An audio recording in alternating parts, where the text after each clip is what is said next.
Dr. Primo Andres grew up in Isabela, the second largest province in the Philippines, in a town called Cordon, which at that time had no doctors. Even then, he was exposed to health issues because his eldest brother had rheumatic heart disease, and his mother, who always wanted to be a doctor, was giving shots to those who needed it. Dr. Primo's interest in medicine developed as he grew older, but his parents had other plans for him. There are 5 siblings, and our eldest took engineering. Our second took medicine. Since medicine was already taken, it was kind of a dilemma. I kind of liked medicine, but I couldn't quite express that to my parents. They were of limited means. My father was a forester. My mother was a elementary school teacher. What they did to help us go through school was to have a ranch, a small ranch. With about 100 cattle. Then somebody had to take care of the ranch, so I was designated as a veterinarian. It was after high school when Dr. Primo, with the help of his sister, convinced his parents to let him study medicine. By this time, he had transferred to St. Louis University in Baguio, where his father was assigned. Although he excelled in his studies, he felt out of place and had serious stage fright. I graduated salutatorian sa high school. And my only function during graduation was the oath of allegiance, babasahin. Kamali pa ako.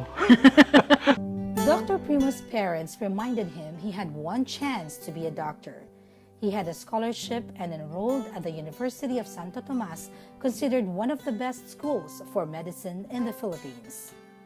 At UST, Dr. Primo did not only complete his medical degree, he also became more confident and sociable.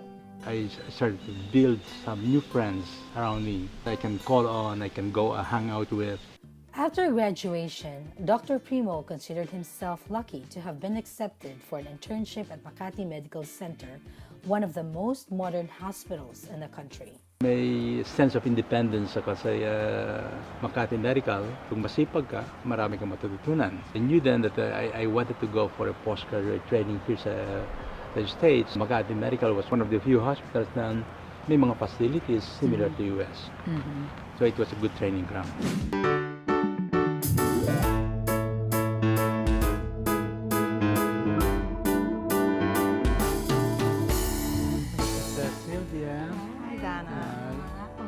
Welcome sa aming bahay. Thank you so much for coming to our... Thank you for having us.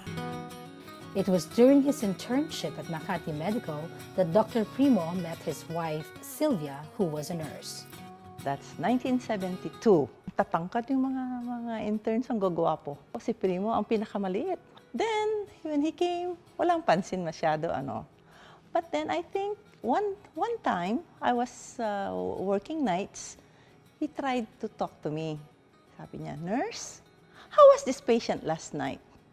Sa isip ko naman, intern lang ito eh. Patanong-tanong pa. "Doctor, here's the chart. Read it. I wrote everything that I did to this patient last night." Tapos sabi niya, suplada naman. I never had the nerve to court her, pero mga nakakasama namin interns doon, Andy, may magandang babae dun sa critical, ligawan mo. Kaya ako, nahihiya naman ako. So, niligawan siya para sa akin. Dinadala ng bulaklak. Sa intensive care pa rin ako nagtatrabaho. And all of a sudden, may mga padalang lansones, chocolates doon sa intensive care. Tapos yung mga co-interns niya, nagpapadala ng flowers, yung pala ninanakaw doon sa pasyente. Bibigay daw ni Dr. Andres yung flowers. Tapos sabi ko pa, gusto siguro akong makilala nito ni Dr. Andres. Then finally, I went out on a date with him. Pero siyempre may chaperone. After the 10-day romance, Sylvia left to work at a hospital in Alabama. It was not until February 1974 that Dr. Primo was able to follow, and they got married in July. The couple lived in Albany, New York for 2 years, then moved to Detroit, where Primo was offered a residency and fellowship in cardiology. After 5 years in Detroit, when a gas crisis hit the city and opportunities were limited, Dr. Primo and his wife Sylvia started looking into other bigger cities such as Los Angeles. Actually, I was about to sign a contract sa downtown Los Angeles. But then, yung townmate ng brother-in-law ko, he moved to Terre Haute, si Dr. Kakdak in 1975. Ni-recruit siya ng Hospital Corporation of America, which built this new hospital across the office. They built it to accommodate the cardiac program. Wala silang cardiologists. So they were recruiting for cardiologists. Manny invited us to come and visit.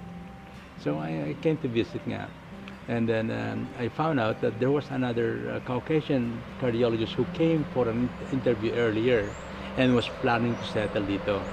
I found out na meron yung other cardiologist. When we got back to Detroit, I called him up at our courtesy. He was not very receptive.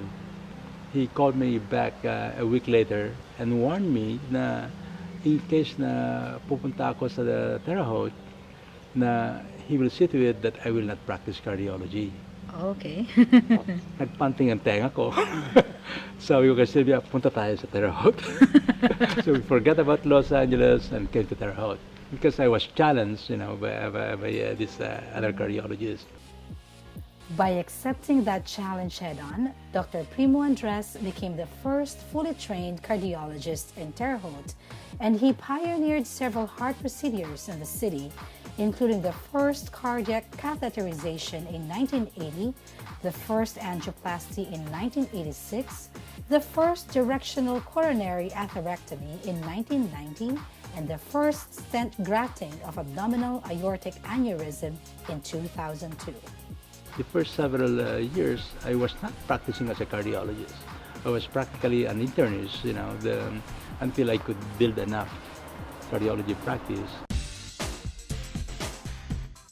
Ito yung original office ko sa second floor ng medical office building adjacent to Terre Haute Regional Hospital, room 209.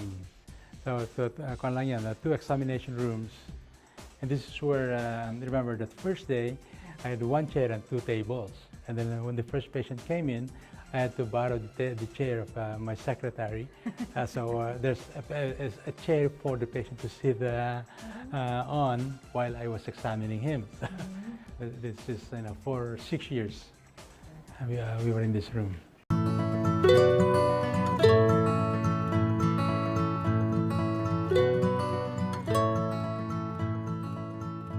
These days, Dr. Primo sees about 30 patients a day.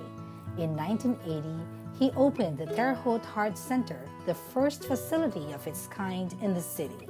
Ang problema nun, the hospital was not very receptive sa mga innovations. And here I was a gadget freak. So everything that was, there was something new, hey, I want to do that, I want to do that. And every time I requested something, yung other cardiologists would object. Kaya sabi ko, well, if you don't want to do it, I'll do it on my own. That's how we got started. And there was a need for a cardiac rehab, and that's when we put this up. Dr. Primo and his wife, Sylvia, have an only child, Adam, who is a successful doctor and an entrepreneur in his own right. He's an internist, and they form an acute care practice, and they have over 20 physicians in their group now that they founded. It's a good entrepreneur. Probably better than if he became a cardiologist. If there's any lesson or legacy you'd like to pass on to him as your only child and only son, what would that be, Rico? To me, medicine is a way of life, but it's not the end, I'm hopeful that he establishes a career, that he will go outside that career, because I think there's so much more beyond medicine. Despite a busy practice, Dr. Primo Andres makes time to do humanitarian work. He is a staunch advocate of Gawad Kalinga, building several villages for the poor in the Philippines. I knew nothing about Gawad Kalinga. I heard very little of Tony Milota. But then Dylan Wilk, he was on his honeymoon. He left his wife in the Philippines to come to Chicago to give a talk. Sabi niya, you Filipinos, you don't know how lucky you are, and but you think of yourselves like third world country, of people from the third world country. We were in tears. I thought I was the only one, but you look at all the people, mga lalaki, and napahiya kami. And that touched our heart. So the very first visit time sa Philippines, naghanap na kami ng lote. Sacred Heart of Jesus, yan ang pangalan ng village. I was showing the pictures, video sa mother ko. Sabi niya, saan yan? So she was curious. And then she said, well, I want to have one here in Cordon as well. She donated 3 hectares, for the For Gawad the Kalinga poor, village. yeah. This will be So, the Then Twin Hearts. Twin naman, Hearts. Twin naman. Hearts. So you have one Gawad Kalinga village in Davao and then one Twin in Hearts, Isabela yeah. also. Yung family ko yun ang family ko namin as the Andres family in our town. Dr. Primo also holds leadership roles in the Indiana Philippine Medical Association and the University of Santo Tomas Medical Alumni Association of America, the largest association of Fil-Am doctors in the United States. Dr. Primo and his wife may be close to retirement, but there are no signs of them slowing down. If retiring means stopping, that's not for me, that's not for us. I think maybe retirement should be maybe a little bit of a change in direction. But once you stop, then you might as well die. Which, that's. I think we're blessed that we are still healthy at our age and able to do a few more things.